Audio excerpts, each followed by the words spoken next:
morning, it's Keen again. Recently I felt a bit of a competitive drive, so I finally sat down and grinded X rank with a serious goal in mind. That goal was getting the top 10 badges, which are rewarded to players for finishing out each 3-month season within the top 10 XP range for any kind of mode. The end result?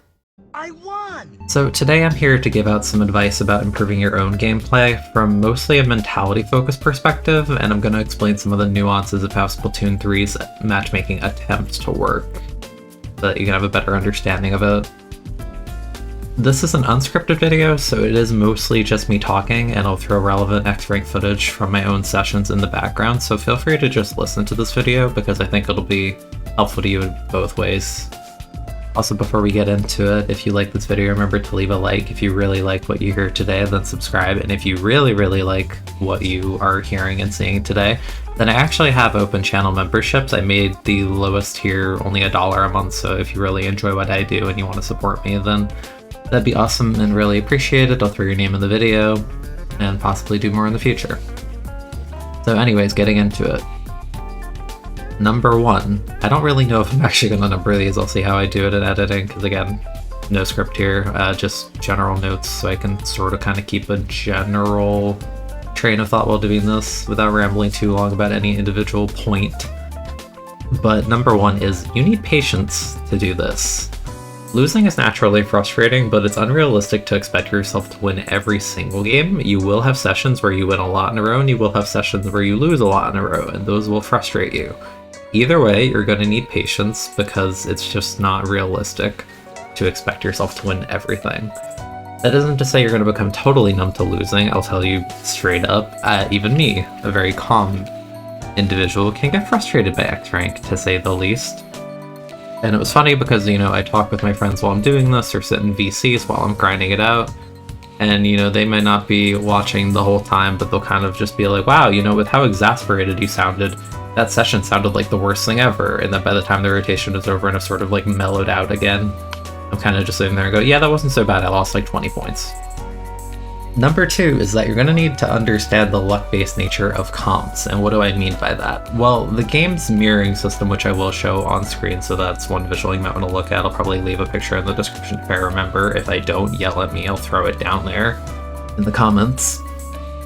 But basically, the way X-Rank mirrors weapons is sorted by ranges and weapon classes, and the general shorthand explanation of that is the game will attempt to put an even amount of weapons within a respective class. So let's say you have a lobby and you have an explosher and a sloshing machine. The game will not put those on the same team unless there's a third bucket involved, basically. On top of that, it will attempt to use these categories, as you can see in the image, to put similar range weapons on opposite teams. For example, a splattershot and 52 gal will most likely be on opposite teams until you get another shortish range shooter type weapon in the lobby. I believe there is a priority, don't quote me on this, again this is just unscripted, but in my mind, if I'm not mistaken, then basically you would only have the 52 and splattershot on the same team if you have another shooter in the similar category get involved. So say you have an MZAP, a 52 and a splattershot, it would be reasonable to have 2 of those on one comp and 1 on the other, and say those are the only 3 shooters in the lobby. That can happen. But basically, what I mean by this is that when you're grinding something like NAX, which doesn't have the biggest player pool in the world, if you're playing the same class of weapon in a similar range, as we can see from the chart, you're probably going to mirror the same players a lot of the time. And that can be manipulated for better or for worse. For example, when I was grinding in splat zones, my example here won't even be weapons that were in the same weapon class, because I'm high XP and the game will, try and do a similar thing where 2 players are top 500, say a lobby only 2 players are top 500. If I'm on Splashmatic, for example, and the enemy top 500 that is forced to be on the other team is Splat Roller, we're not going to be on the same team unless you add a third top 500 and they get involved, so we will be mirroring a lot. So this can be good or bad depending on your weapon matchup. For example, for me in my case, it was kind of frustrating because I'm very good at Splash, but I would fight very, strong enemy rollers that would kind of like filter my team, basically. So you have to keep that kind of stuff in mind with X-Rank, and it is kind of luck-based in that sense, not only from the comp perspective, or the weapon composition perspective, but also the mirroring will sort of dictate how games are sort of laid out for you. My next general piece of advice is that you're simply going to have to accept that sometimes your games are straight up not winnable, and that is okay, with many, many, many, many, many air quotations around the word okay. And what I mean by that is sometimes it's a massive comp differential. Maybe the weapons you roll versus the enemy weapons are ridiculously, horribly unbalanced, and sometimes it happens. That's not to say it's okay. It doesn't feel good to lose like that. That is amongst my least favorite kind of way to lose in any kind of, you know, X-rank game, series game, whatever. It just sucks to roll in and be like, oh, we have a bunch of bottom tiers on our comp, and the enemy team has a bunch of top tiers. So even if you are mechanically better, or your team's mechanically better per se, it's still an uphill battle because you feel like you have to do more to win. And that's very frustrating. But basically, you're gonna have to learn to accept that that's sort of just how it is in a luck-based matchmaking system like this. You will get games where you have an E-leader on your team and the enemy team has a sniper rider, and you're playing zones and you're playing a no-cooler game versus a cooler game. And yes, your E-leader could hit shots in theory, but there's less work involved on the pencil perspective because the entirety of their team's going to get enabled by cooler, we'll say. As opposed to if you roll kind of a not so great E-leader player, for example, that would be an example of what I would consider an unlucky or a bad mirror, and that's not uncommon. You would see that in high-level X-rank lobbies. I had a ton of it. I've watched X-rank streamers that are higher XP that experience the same thing, where they're kind of frustrated, like, oh man, like, you know, bad mirror, basically. My next point is that every time you queue into an X-rank game, or just any game in general, but particularly in the case of X, is the context for most of this video, is identifying win conditions. Whenever you queue into a lobby, you're going to see what your enemy comp is before you see what the enemy comp is, and you have that sort of second before the game kind of like loads up. And what I tend to do in that kind of time is I ask myself, you know, what is the win condition? I look at our comp versus the enemy comp, and I ask myself, what is it that I need to do in order to help us to win? What is my comp good at, or what is the enemy comp bad at? What is abusable about our comp? What is, you know, abusable about the enemy comp?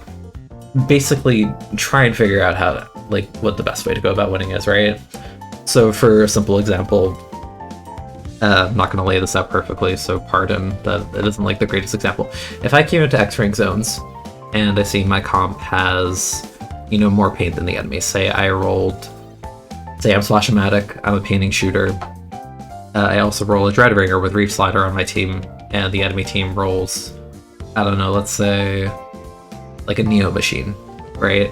Naturally, our comp has a lot more paint than theirs, and you can amplify that further by having sort of like, you know, Blaster, for example. So say the enemy comp has like Neo Machine, Range Blaster, just a general comp of like non-painting weapons like Roller, Range Blaster, Neo Machine versus Dreadringer, Splash, right? Immediately I can tell you our comp has way more paint.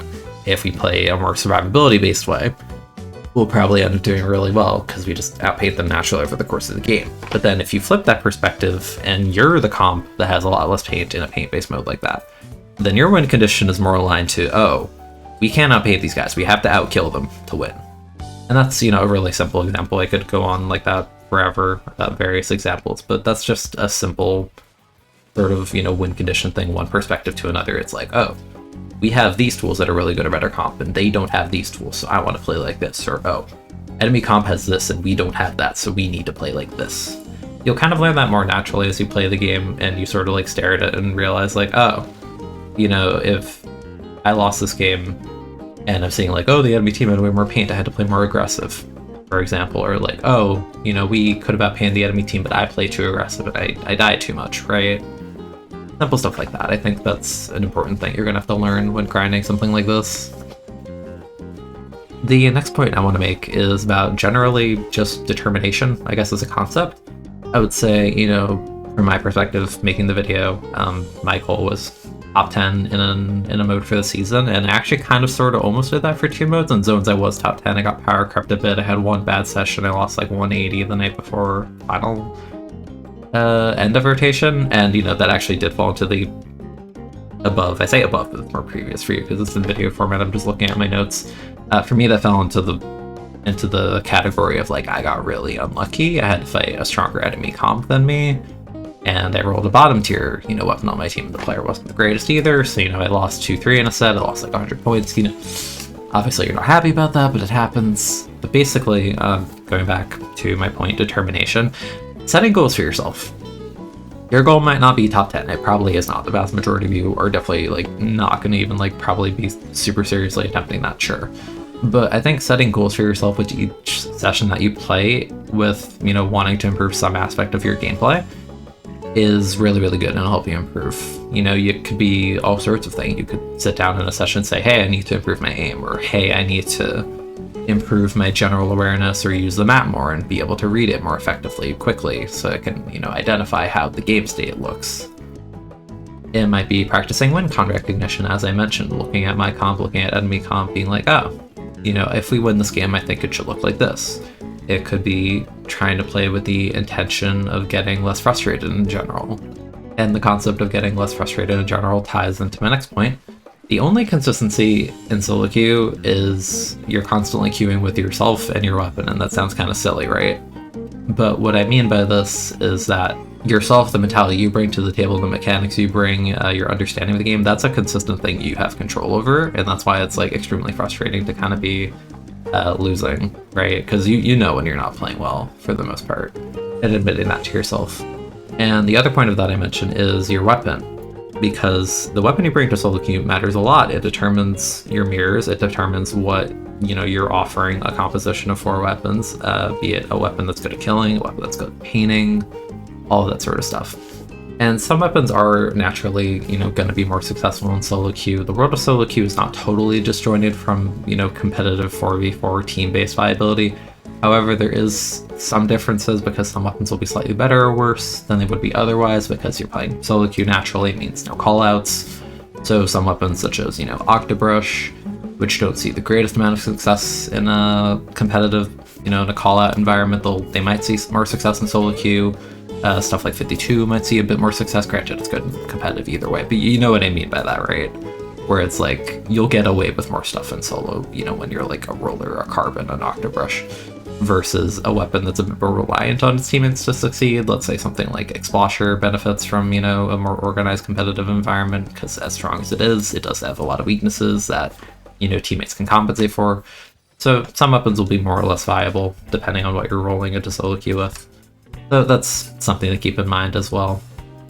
Hey, post-editing Keen here to mention, I was going to mention this originally in the video, but I didn't make a point about it in my little like notes when it comes to picking your weapons in X rank. I'm not here to dictate to you and tell you what to pick and what not to pick, but there is a strict thing that I forgot to mention I think is really important. You have to understand the limitations of your weapon as well, especially if you're picking something that isn't necessarily, you know, top or high tier generally considered in the game. As someone who's 5-star, you know, vanilla undercover, I fully accept the fact it's like a low tier weapon, and, you know, it does have win cons like Slider and Zones, and it has, you know, upsides to its kit, but at the end of the day, it's definitely one of the weaker weapons in the game. So you have to be realistic, you know, with what you pick. As nice as it is to represent underrated weapons in this game, if you're trying to like push for the very, very top and you're picking a not so viable weapon, you're naturally going to struggle a bit more, I will say, if you're picking something like, you know, GooTuber, as opposed to like Snipe Rider. You're going to be working a lot harder, and, you know, it's a bit of a struggle. So, you know what you're signing up for when you pick a weapon, basically. If you're trying to like figure out what weapons you just like the most, and I would say just play in general to sort of figure out what is it you like about weapons, that kind of thing. But that just comes to general, you know, weapon picking advice, and that's something you have to sort of figure out on your own. And I would say my last like major piece of advice, at least the ones that I've written here, again, this isn't an all like exhaustive video, it's more just like me talking to sort of just give you general points that I've helped me in my grind, is that don't forget that you're here to just have fun at the end of the day, as much as it's, you know, the cool feeling after the fact to be like, yeah, I did so well, right? You're just here to have fun. You're just playing a game. It can be frustrating. It's okay to just take a break and just like walk away, especially if you don't have like some super serious end goal in mind. You know, there were times where I played and I'm just like kind of getting annoyed, so it'd be like I might only play like half a rotation that I'm trying to grind right, because I'm just like, I'm not in the headspace for this, or I don't like these maps, so I'm not having fun, or just like I think I'm getting unlucky. Even if you don't give up for the entirety of a rotation, it is genuine like advice that I think is good, that if you're rolling lobbies that you're not content with, you're seeing the same names, you're getting comps that are really frustrating you, I often tell people maybe re-roll the lobby, and what I mean by that is, you know, wait 5 minutes, see if you can find a different lobby with just a whole totally new set of people, and maybe give yourself like a little breather to sort of just like relax and like chill for a second. And yeah, I think that covers the advice I wanted to give today. Again, if you liked it, leave a like. If you really liked it, leave a sub. And yeah, I'll be back soon with more videos. I have my 3K video in the works, as well as some other stuff in mind. So, hang out for that. We'll see what happens with that. Hope you enjoyed, and I'll catch you in the next video. It's been Keen.